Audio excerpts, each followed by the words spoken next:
Bruce McDonald is a successful businessman and web designer, and until just 3 years ago, he was content to happily live his life and do his work. That was until he watched the film The Corporation. Well, watching that documentary inspired Bruce to investigate the true power structures within the country and launch Fire Congress and the Kick 'Em All Out project. Welcome, Bruce. Well, thank you. Thank you so much for joining us. We thought we'd get right to the whole problem of corporate control of the government by playing a short clip from another great film. It's a documentary by William Lewis called One Nation Under Siege. We say we've got freedom of press in this country, and some folks have said that you've got freedom of press as long as you own it.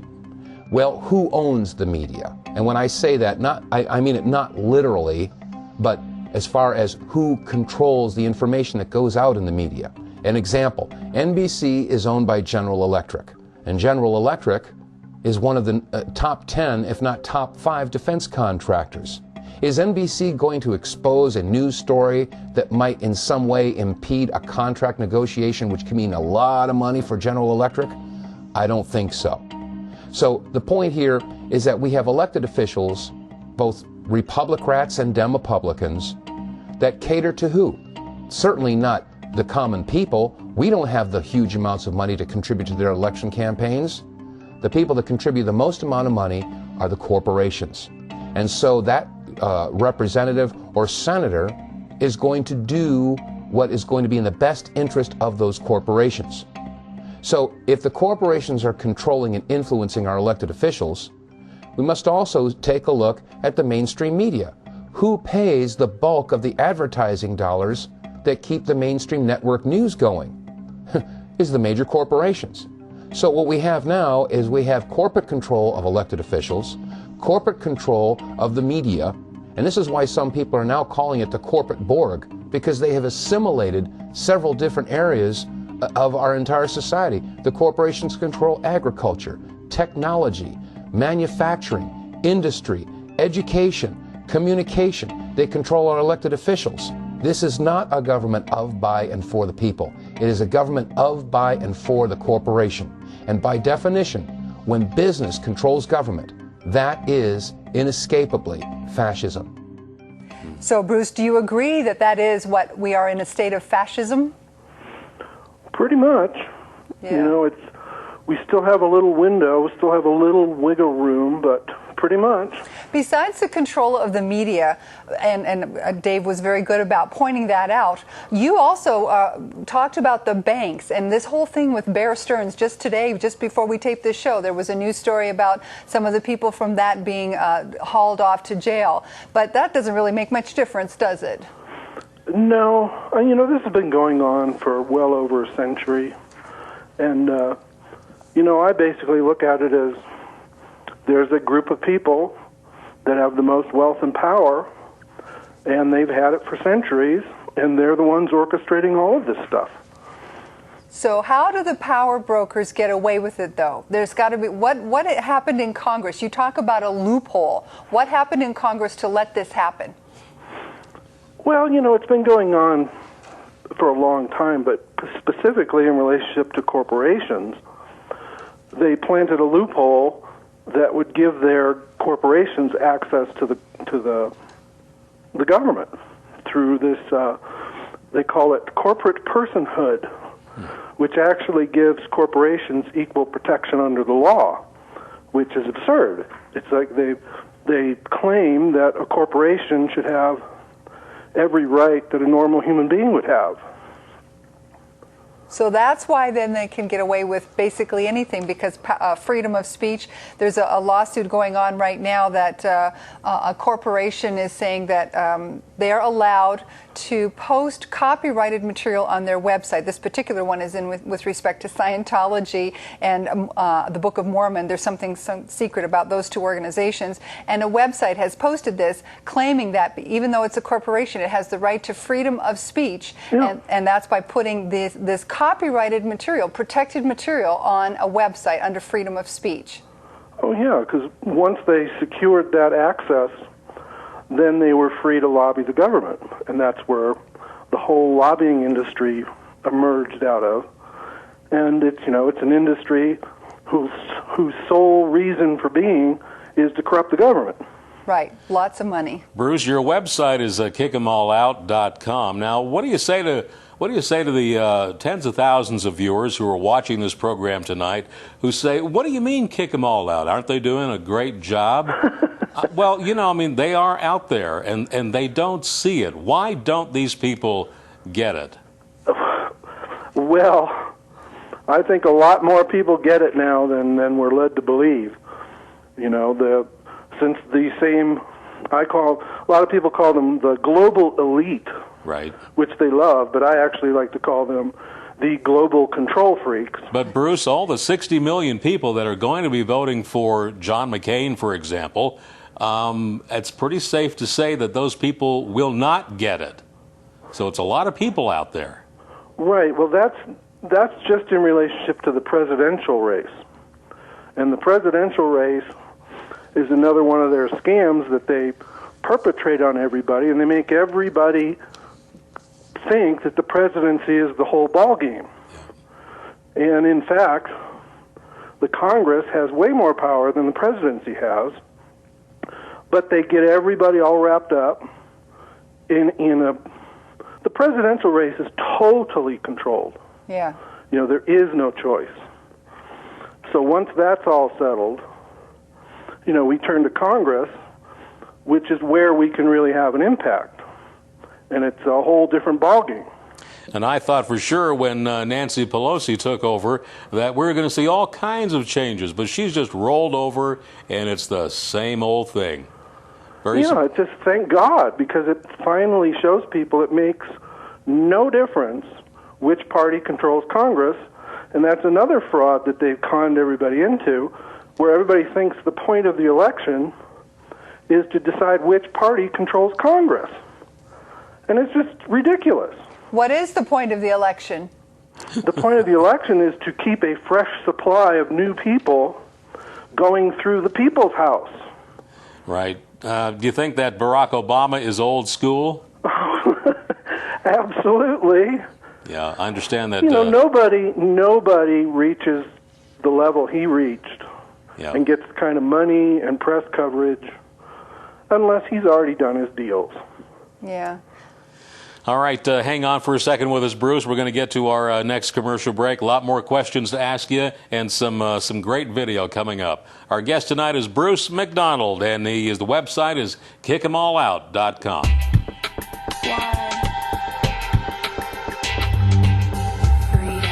Beauty.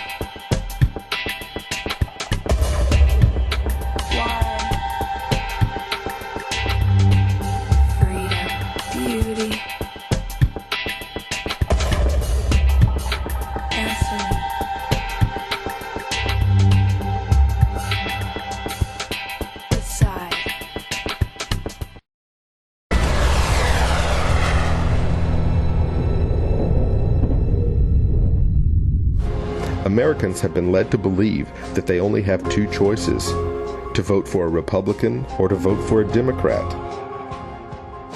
Any deviation is met with certain claims of wasting your vote. Well, let me ask you a question. If voting for a Republican or a Democrat yields the same disastrous blow to the U.S. Bill of Rights, aren't you wasting your vote anyway?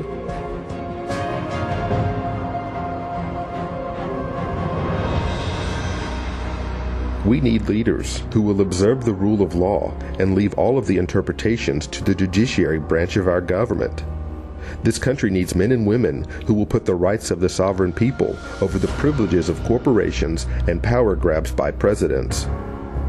We must have political candidates who will stand before the American people and pledge that they will go to Washington and fight for the restoration of our civil liberties. And then we need them to go to Washington and with the utmost conviction make their promises a reality. When the citizens of this country finally wake up and realize the constitutional crisis that we are in, then and only then will we see men and women of true character and true honor racing to meet the test of history. Our only criteria for these offices of public servants is that they uphold their oath to support and defend the Constitution of the United States. Is that truly so difficult? You have to wonder, Bruce McDonald, just how difficult that is. Do you think that the Federal Reserve System is a reason for some of these problems? Oh, absolutely. In what way? Well, it's the primary source of power for these people. With their Federal Reserve System, they literally have given themselves the power to create unlimited wealth. And that allows them to do anything they want. What does the fractional reserve banking mean? A lot of people may not understand that. Perhaps you can explain it. Well, it's just another huge institutionalized scam. They decided that what the bankers get to do is they get to say they have more money than they really have. So, for example, you can deposit $1,000 in their bank account, in their bank, and they get to say they have $10,000. You know, it's just absurd. But then what do they do with that $10,000? Why is that a problem? Well, they've just created money out of thin air, and then they lend it out and charge interest on it. Right. And now they've lent all this money out, and they're charging interest on it, and people can't pay it back, so we have this whole mortgage crisis thing going on. Well, the bigger issue is they're lending money they don't have. And then if they lend you money for your house, that's money they don't actually have, and you pay them real money on your mortgage payments and your interest payments, and then if you get in trouble and can't pay them, they take your house and ruin your life. And they didn't have the money to begin with. Right. Bruce, you know, we're all in agreement that things are really bad. The country is probably in worse shape than it's ever been. Gore Vidal just yesterday said that it's going to take us 100 years to recover from what George W. Bush has done to the country. But the title of your upcoming book is Kick 'Em All Out. That's your website. How are we going to do that? I mean, what are the logistics here of actually kicking all these people out? Seems impossible. It's very simple. Okay. You go to the poll, and you don't vote for your incumbent. I mean, it couldn't get any easier.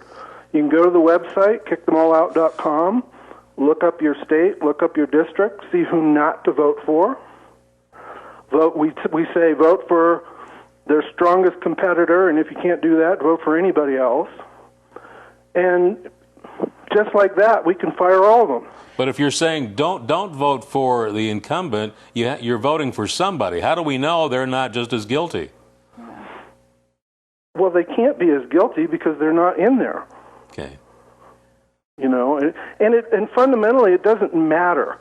You know, it's right now they con us into voting in a certain way that splits our votes right down the middle, and so the power of our vote is never felt.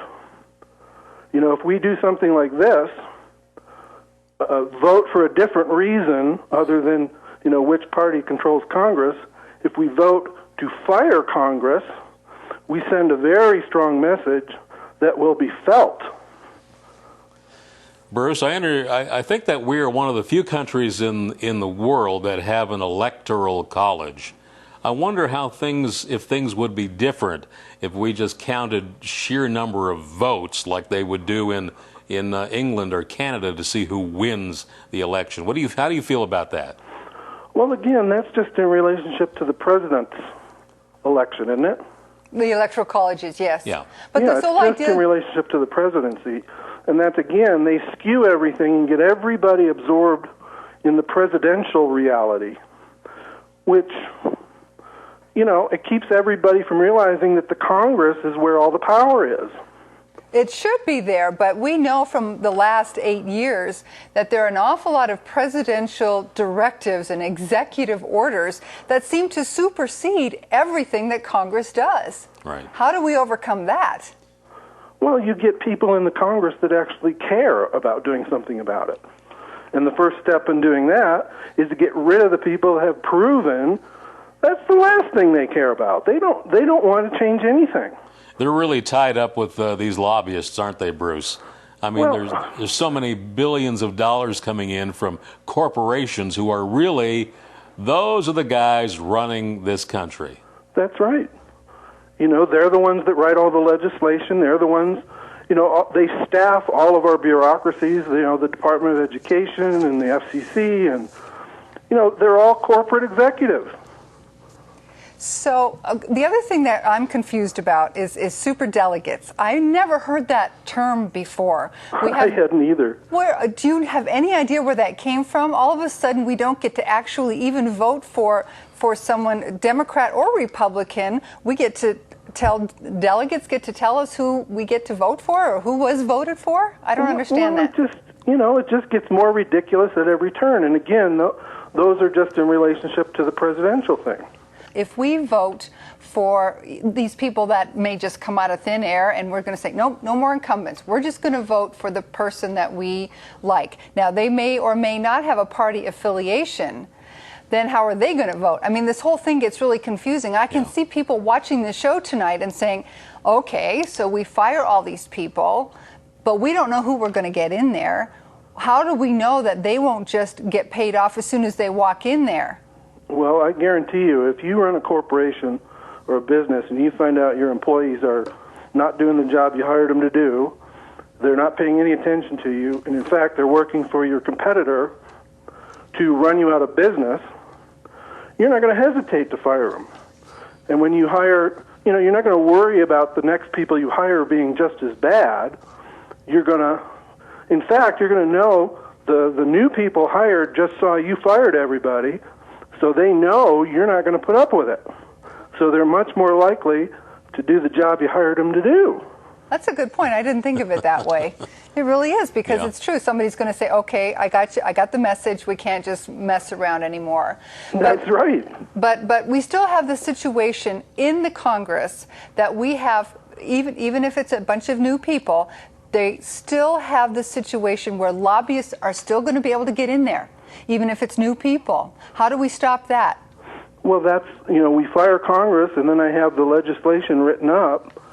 The mandate we give to the new Congress, the new freshman Congress, is to close the legal loophole that corporations have been using and make it illegal for corporations to interfere.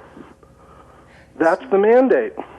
So again, I'm going to say the people who are watching this are going to say to us, okay, we've got this, we think we've got this mandate now for these new people. Right. How are we going to get that through to them? Do we make them sign a contract?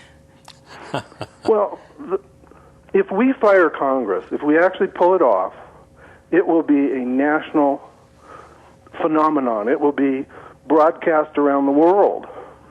And we will get a national platform to bring the whole corporate lobbying issue to the table and make a big stink out of it and demand that legislation be passed. That was what I was trying to get. How are we going to get those guys to do what we asked them to do in the first place? Okay, Bruce, when we come back, we have another clip, and then we're going to get a little bit more into what good protesting does.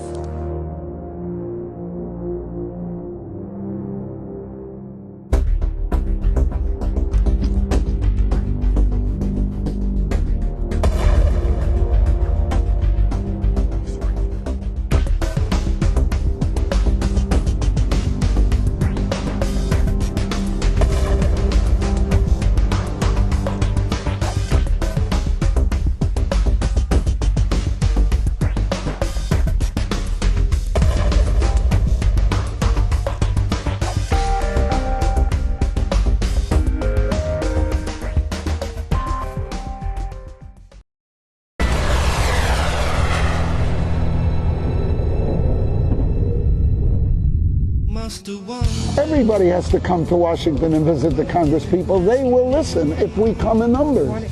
I don't support a revolution, but I do support the idea of civilians, especially in D.C., where they don't even have a representative in Congress, marching into Washington and occupying the Capitol. I mean, and just literally taking back, the Capitol. We need to get out on the streets and by the millions. And we need to have more than just a camp democracy or a million-person march. We need a multi-million-person march like we're seeing in some of the other countries where the people come out by the hundreds of thousands day after day after day after day. The findings of the International Commission of Inquiry on Crimes Against Humanity committed by the Bush administration of the United States. How dare we torture and murder? How dare we have secret prisons? How dare we hold people indefinitely? How dare we do these acts in the name of freedom? Bruce, what about this protesting? Apart from your name ending up on a government watch list, does it actually do any good? Well, yes and no. You know, it doesn't do the good that people think it's doing. You know, it's really in relationship to how much media coverage it gets.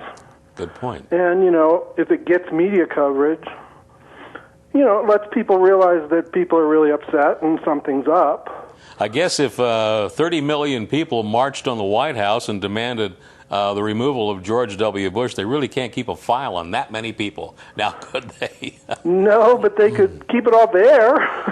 Well, that's the thing. You're right, because as was pointed out in Dave Von Kleist's clip there at the beginning of your segment, the media is owned by the very same corporations that own the government. Like NBC is owned by General Electric. Right. So shows like ours and radio programs across the country try to get the point out. But bottom line, if we all say 30 million people did march on Washington and we actually did get coverage, do you think that that would help your cause of Fire Congress? It would if everybody was carrying signs that said Fire Congress and T-shirts that said Fire Congress, and there were speakers that said Fire Congress. Yeah. Right. You know, if the protest doesn't translate into changes in the Congress, you know, if they just protest and do it and feel better, go home and end up voting for the same people all over again, it's pointless. That's true, because even though they protest, they're still talking about working within the party lines. Yeah. Getting rid of the Democrats or the Republicans. Bruce, let's move over to the Ron Paul issue. All these people were and still are backing him, millions of people, yet he was barely mentioned in the major media, not invited to anything, as you well know. And here in Nevada, the GOP actually closed down the convention when they saw that Ron Paul was going to win here in this state. And it happened in other states as well. Doesn't that send a message that we don't really have a voice? Well, and that's exactly the message they want to send. You know, none of this stuff is by accident. They want people discouraged. They want people not to vote. You know, they want people to feel hopeless. Yeah. That's true, because if they then feel, well, why should I bother voting? And I've heard it from so many people recently, and I sent you an op-ed piece today about a fellow who's so depressed. He says, I'm not even going to bother voting. There's no reason to vote because we know that it won't count, and because of the two presidential. But he forgets about Congress, like you've pointed out. And people, and I've heard this from people coming, you know, talking to us directly, well, if you vote for another person, if you vote for a third party, or you vote for someone who isn't Republican or Democrat for the presidency, you're wasting your vote. Yeah. How do you respond to that? Well, again, it goes back to they get everybody wrapped up in the presidential race, which is hopeless and pointless. And so it spills over into the general election for the rest of the Congress, and that's all by design, too. And I say, you know, the president, you know, whether it's McCain, whether it doesn't matter who it is. They're all working for the same people. Right. But we can make radical changes in the Congress. Right. Now, I have a question, because this has come across my... we are at war. We will be at war for the next 100 years if McCain has his way, it sounds like. But the bottom line is, if we did fire Congress and we cleared out the House, and okay, now the president that could, either the current president or the one that's coming in, he could say, hey, we're at war, we can institute martial law. Have you considered that possibility with this Fire Congress idea? Well, you know, we can't control what they're going to do. We can't really predict what they're going to do, you know, but we have to do something. And if we fired Congress, that would be a huge event. Right. And it would throw a major wrench in business as usual. And, you know, at the very least, it would gum up the works, and they wouldn't have all their little cronies in Congress. Right. And the odds are much higher that you're going to have a lot of people in Congress that are going to stand up. Bruce, let's just say we do fire Congress. You know, the world right now is becoming a new world, and there is an order in place. So you fire these little representatives and congressmen. What about the global elite that are still behind the scenes, pulling the strings? I mean, the president just signed a presidential directive this week, some kind of, he wants to catalog you from birth to death. You've seen the movie with Robin Williams' Final Cut. This is not being conducted by Congress. This is being conducted and implemented by some unseen group of people behind the curtain.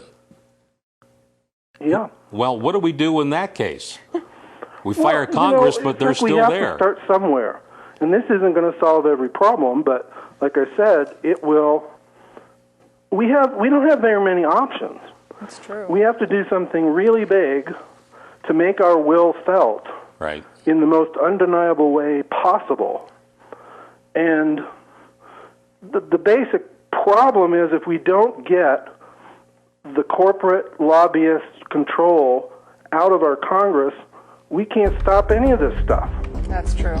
All right, well, that's a good point. We have one final video clip to show you here, and it's a powerful one, and we'll let you see it as soon as we come back from this commercial break with our guest, Bruce McDonald.